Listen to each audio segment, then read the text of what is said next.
العالمین والصلاة والسلام علی سید الانبیاء والمرسلین اما بعد فاعوذ باللہ من الشیطان الرجیم بسم اللہ الرحمن الرحیم۔ الحمدللہ الہادی پروگرام میں حضرت یونس علیہ السلام کا تذکرہ ہم نے شروع کیا ہے، اور اس میں آپ کے جو مچھلی کے پیٹ میں جانے کا واقعہ تھا وہ عرض کر رہے تھے، اور پچھلے پروگرام میں نے تھوڑا سا تفصیل سے آپ کو بتایا تھا کہ یونس علیہ السلام کو اللہ تعالیٰ نے قوم نینوا پر جو موصل کے مقام پر تھی مبعوث فرمایا، مقرر فرمایا۔ آپ ایک عرصے تک تبلیغ کرتے رہے، لیکن قوم آپ پر ایمان لے کر نہ آئی، جس سے آپ کو یقین ہو گیا کہ بس یعنی آخری اسٹیج جب آ جاتا ہے کہ قوم نافرمانی کی حدود کو چھونے لگتی ہے تو پھر اللہ کا عذاب نازل ہوتا ہے۔ یونس علیہ السلام نے یہ دیکھ کر کے قوم پہ عذاب کے آثار بالکل نمایاں ہو چکے ہیں، اللہ تبارک و تعالیٰ کی طرف سے ہجرت کے حکم کا انتظار نہ کیا اور از خود وہاں سے تشریف لے گئے۔ تو اس پر اللہ تعالیٰ نے آپ کو تنبیہ فرمائی اور آپ کو مچھلی کے پیٹ میں پہنچایا، جیسے کہ تفصیل میں پچھلے پروگرام میں عرض کر چکا ہوں۔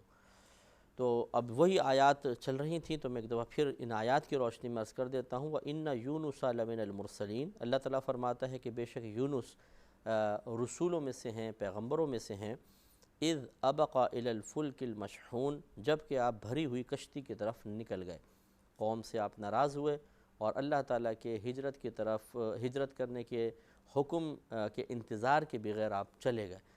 ایک دریا کے پاس پہنچے، کشتی میں بیٹھ گئے، بھری ہوئی کشتی تھی، چل پڑی، دریا کے بیچ میں رک گئی، کیونکہ قاعدہ قانون یہ تھا اس دور کے اعتبار سے اللہ نے ایک عظیم نشانی پیدا کر دی تھی کہ اگر کوئی غلام اپنے آقا کی بارگاہ سے بھاگتا تھا اور کشتی میں بیٹھ جائے تو وہ کشتی بیچ دریا میں رک جایا کرتی تھی۔ یہ بھی رک گئی، تو اس ایک روایت کے مطابق اور قرآن کے حکم کے مطابق فَسَاهَمَ فَكَانَ مِنَ الْمُدْحَضِينَ، تو قرعہ ڈالا تو آپ دھکیلے ہوئے لوگوں میں سے، نکالے ہوئے لوگوں میں سے ہو گئے۔ اب جب کشتی رک گئی تو انہوں نے آپس میں کہا کہ بھئی کوئی نہ کوئی ایسا شخص ہمارے درمیان ضرور ہے، کوئی غلام ہے اور اپنے آقا کی بارگاہ سے بھاگا ہوا ہے۔ اس وقت یونس علیہ السلام نے اشارہ الہی سمجھ لیا اور آپ نے کہا وہ تو میں ہی ہوں۔ ایک روایت کے مطابق ہے کہ آپ نے کہا میں ہوں وہ شخص، اور اس قرآن کے عظیم اس آیت کے مبارکہ کے مطابق انہوں نے کہا کہ ہم قرعہ ڈالتے ہیں، جس شخص کے نام کا قرعہ نکلے گا بس وہ سمجھ لیں بھاگا ہوا ہوگا، اور قرعہ اندازی کی گئی تو یونس علیہ السلام کا نام مبارکہ نکل آیا، تو انہوں نے آپ کو پھر دھکیل دیا پانی میں، جس کو اللہ تعالیٰ فرما رہا ہے کہ آپ دھکیلے ہوئے لوگوں میں سے ہو گئے۔ فَالْتَقَمَهُ الْحُوتُ، پھر اسے یعنی یونس علیہ السلام کو مچھلی نے نگل لیا، وَهُوَ مُلِيمٌ، اس حال میں کہ آپ اپنے آپ کو ملامت کر رہے تھے، یعنی آپ اندر مچھلی نے نگل لیا، اور جیسے میں نے آپ کو بتایا ایک روایت کے مطابق 80 یا 40 یا 3 یا 7 روزہ مچھلی کے پیٹ میں رہے، تو آپ وہاں اپنے آپ کو ملامت کرنے لگے کہ یہ یقیناً اللہ تعالیٰ کی طرف سے ایک اشارے ہیں اور اللہ تعالیٰ کی طرف سے میرے لیے تنبیہ ہے یا آزمائش ہے، کیونکہ میں بغیر پوچھے قوم سے نکل گیا تھا، مجھے ایسا نہیں کرنا چاہیے تھا، تو آپ کو یہ افسوس ہوا، تو آپ اپنے آپ کو ملامت فرمانے لگے۔ فَلَوْلَا أَنَّهُ كَانَ مِنَ الْمُصَبِّحِينَ، تو اگر وہ تسبیح کرنے والوں میں سے نہ ہوتے، لَلَبِثَ فِي بَطْنِهِ إِلَى يَوْمِ يُبْعَثُونَ، تو ضرور اس مچھلی کے پیٹ میں اس دن تک رہتے جس دن لوگ اٹھائے جائیں گے، یعنی قیامت کے روز تک آپ مچھلی کے پیٹ میں رہتے۔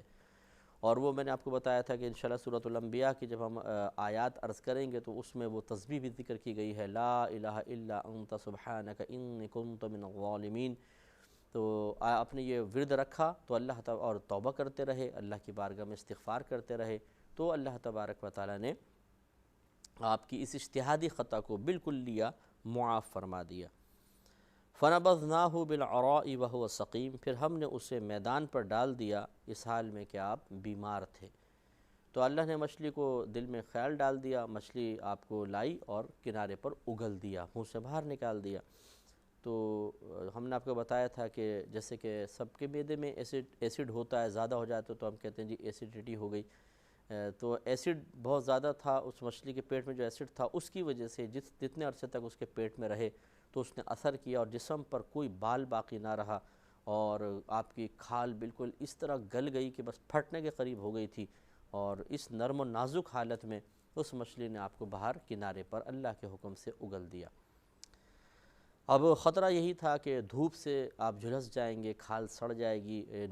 جل جائے گی اور خون بھی باہر نکل سکتا تھا، پھٹ جاتی ہے کھال، آپ کو پتہ ہے، پھر خون رسنے لگتا ہے، سخت اذیت والا معاملہ ہو سکتا تھا۔ کیڑے مکوڑے، جانور یہ بھی آ کے کچھ دست درازی کر سکتے تھے۔ تو اللہ تعالیٰ نے اس کا بھی ایک اہتمام فرمایا، بچاؤ کا انتظام فرمایا، وَأَنبَتْنَا عَلَيْهِ شَجَرَةً مِّن يَقْطِينٍ، تو اور ہم نے اس پر کدو کا ایک پیڑ اگا دیا۔ اب کدو کی بیل ہوتی ہے، ہم نے آپ کو بتایا تھا کہ اللہ تعالیٰ نے، لیکن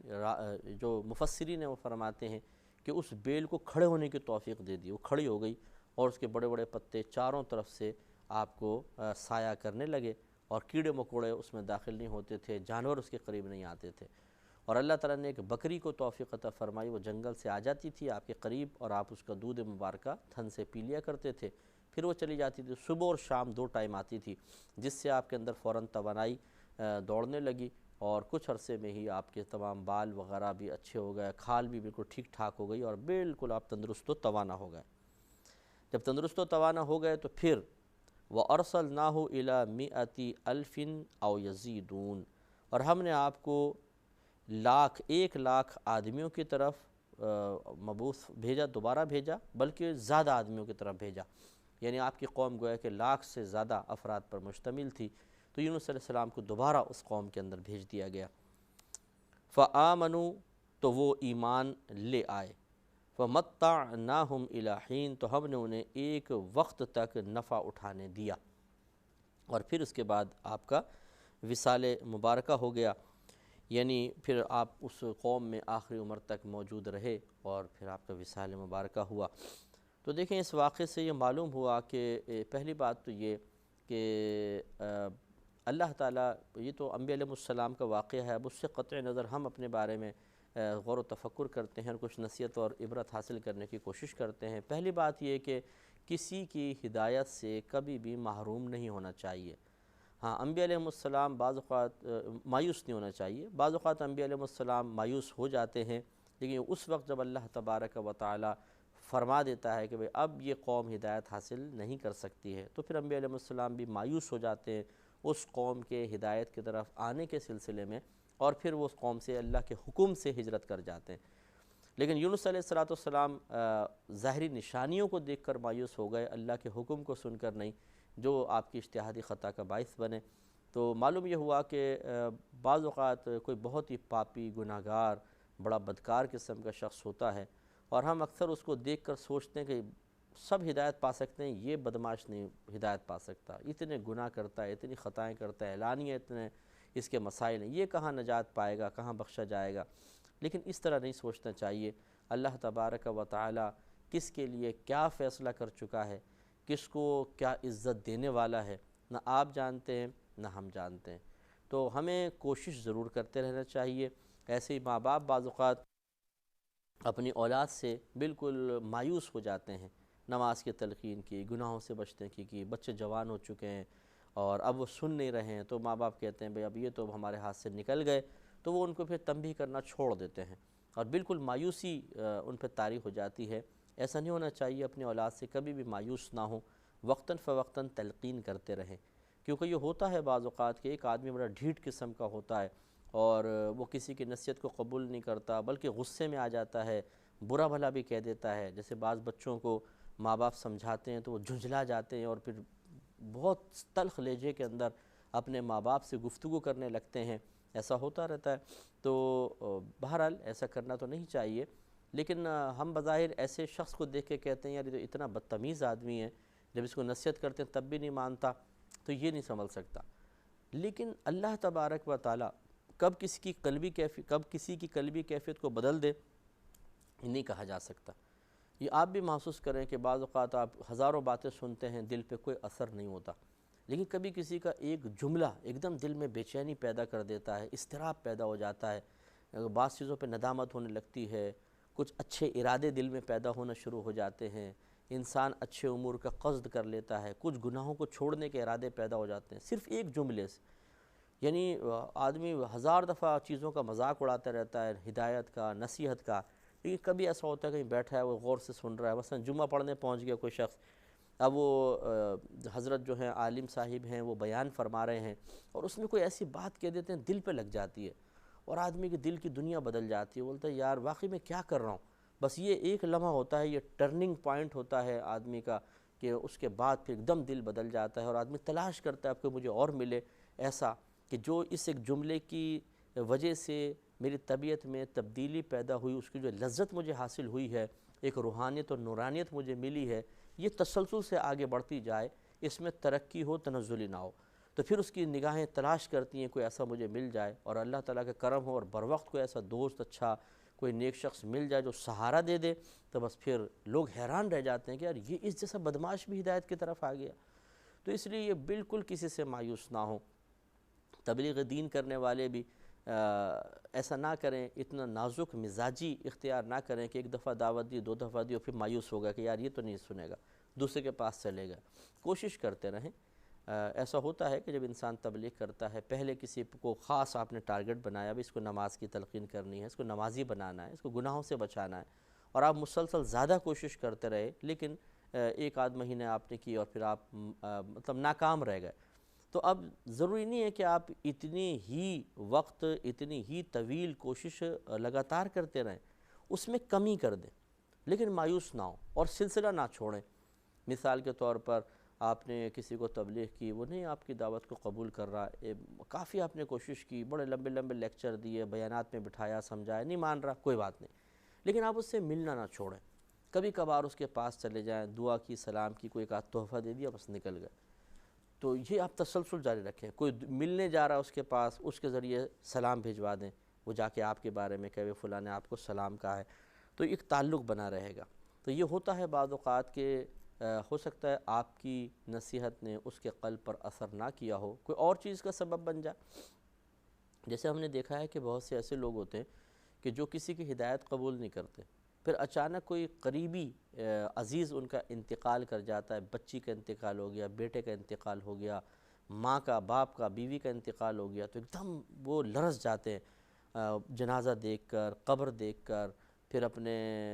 چاہنے والے کے دنیا سے رخصت ہونے کی وجہ سے جو ان کی طبیعت میں ایک اضطراب، ایک غم، ایک دکھ کی کیفیت پیدا ہوتی ہے اور اس سے آنسو نکلتے ہیں، اس سے بہت طبیعت میں چینج آ جاتا ہے. اور پھر آدمی کا دل بعض اوقات دنیا سے اچاٹ سا ہو جاتا ہے کہ یار کیا فائدہ ہوا، اتنا میں دنیا کی طرف مائل رہا، گناہوں کے اندر مشغول رہا، ایک دن میں نے بھی ایسا مر جانا ہے. اب آپ کا یہ تسلسل سے ملاقات کرنا اب آپ کے لیے نافع ہوگا اور فائدہ دے گا کہ اب اس کے ذہن میں جب یہ خیال آئے گا کہ اب مجھے کسی سے ملنا چاہیے اور ہدایت کی طرف آنا چاہیے، تو انشاءاللہ پھر آپ کا نام فوراً اس کے ذہن میں آئے گا، کیونکہ آپ تسلسل سے مل رہے ہیں، تحفے دے رہے ہیں، نصیحت کرنے کی کوشش کر رہے ہیں اور مایوس نہیں ہوئے ہیں. اب وہ آپ کی قدر کرے گا. تو اس لیے مطلب تبلیغ دین کا سلسلہ روکا نہ جائے. اور جیسے میں نے عرض کیا بعض اوقات ایسا ہوتا ہے آدمی خود ہی بیٹھا ہوا ہے، آپ نے بھی شاید کبھی یہ کیفیت آپ پر آئی ہو، طاری ہوئی ہو، سو کے انسان اٹھتا ہے تو اس کو ایک دم ایسا لگتا ہے بس میں مرنے والا ہوں، دل عجیب غمگین اور بے چین سا ہوتا ہے، خود بخود یہ کیفیت پیدا ہوتی ہے اللہ کی طرف سے. تو انسان پھر ہدایت کی طرف آنے کی کوشش کرتا ہے. تو اس لیے کسی سے مایوس نہیں ہونا چاہیے. تبلیغ دین کرنے والے خصوصاً مسلسل کوشش کرتے رہیں. آپ کی یہ تسلسل انشاءاللہ آپ کو ضرور کامیابی دلوائے گا. اچھا، یہ اگر بالفرض میں ایک اور مشورہ عرض کرتا ہوں کہ اگر آپ کسی سے مایوس ہو گئے اور آپ نے تبلیغ چھوڑ دی، کوئی بات نہیں، چلیں یہ بھی صحیح ہے، لیکن یوں اس کے سامنے آپ تبصرہ نہ کیجیے گا کبھی بھی، یا تم تو بڑے منحوس آدمی ہو، تم تو ہدایت پا ہی نہیں سکتے ہو، اتنے ڈھیٹا انسان ہو، کبھی ضدی ہو، تم بات ہی نہیں مانتے ہو، آئندہ تمہارے پاس نہیں آؤں گا، جاؤ دفع ہو جاؤ. اس طرح ڈانٹے نہیں، ڈپٹے نہیں، اسے ذلیل نہ کریں، اسے حقارت کا احساس نہ دلائیں، ایسا نہ کریں، کیونکہ یہ اللہ تعالیٰ کو چیز پسند نہیں ہے، یہ اللہ تعالیٰ اس کو ناپسند فرماتا ہے. امام غزالی رحمۃ اللہ علیہ نے بنی اسرائیل کا ایک واقعہ لکھا ہے کہ ایک بہت بڑا عابد، عبادت گزار تھا. تو وہ ایک دفعہ کسی شخص سے کوئی ایسا تنازع سا ہو گیا، اس شخص نے اس کو نیچے گرا دیا اور اس کے چہرے پہ اپنا پاؤں رکھ دیا. تو اس عبادت گزار نے کہا کہ پاؤں ہٹا لے ورنہ اللہ تبارک و تعالیٰ تجھے اپنی رحمت سے محروم کر دے گا. تو اس شخص نے بہرحال پاؤں ہٹا لیا. تو اس زمانے کے نبی پہ پھر اللہ تعالیٰ نے وحی نازل فرمائی اور ارشاد فرمایا کہ اس عابد سے جا کر کہو